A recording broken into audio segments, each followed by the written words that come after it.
বাধা দেওয়ার মতো নাই। হ্যাঁ, একটি মাত্র পারে, আর সেটি যদি আল্লাহর স্মরণ তার ভিতরে থাকে যে আল্লাহ আমাকে দেখছেন, আল্লাহর চোখের সামনে, তার বাইরে কিন্তু আমি নই।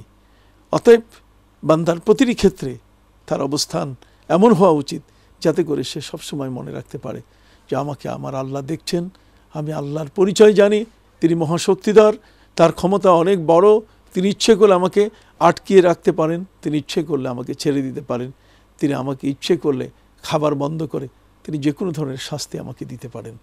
অতএব সেই মহান আল্লাহর প্রতি আমার যে এই পরিচয়ের উপরে ভিত্তি করে তার প্রতি যে শ্রদ্ধা, এটা অবশ্যই আমাকে সৃষ্টি করতে হবে।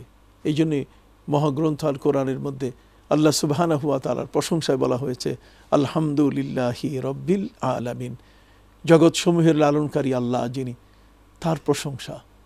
বিশ্বজগৎ, জগৎসমূহের মাখলুক তো শুধু একা মানুষ নয়, মানুষ ছাড়াও তো আরও অনেক মাখলুক রয়েছে, অনেক সৃষ্টি রয়েছে।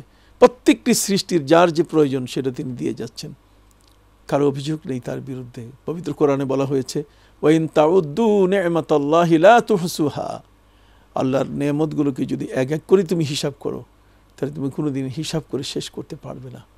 সবটি তোমার জন্য অপূর্ব করে, অতুলনীয় করে তিনি দান করেছেন। এই অতুলনীয়, অপূর্ব করে দেয়া সেই জিনিসগুলো এক একটা বিষয়ের উপরে যদি আমি গবেষণা করে এগিয়ে যাই তাহলে সেখানে অবশ্যই আল্লাহর সন্ধান আমি খুঁজে পাবো।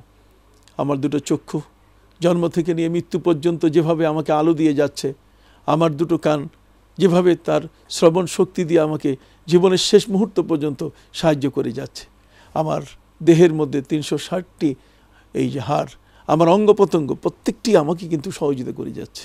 তাহলে যে স্থায়ীভাবে এই আমার জীবনটাকে সুন্দর করে তৈরি করতে যে ঘোষণা কোরআনে তিনি বললেন, সেই ঘোষণা আল্লাযী খালাকাকা ফাসাওয়াকা ফাআদালাক, তোমাকে সুন্দর করে আমি সাজিয়েছি এবং মন মতো তোমাকে সাজিয়েছি।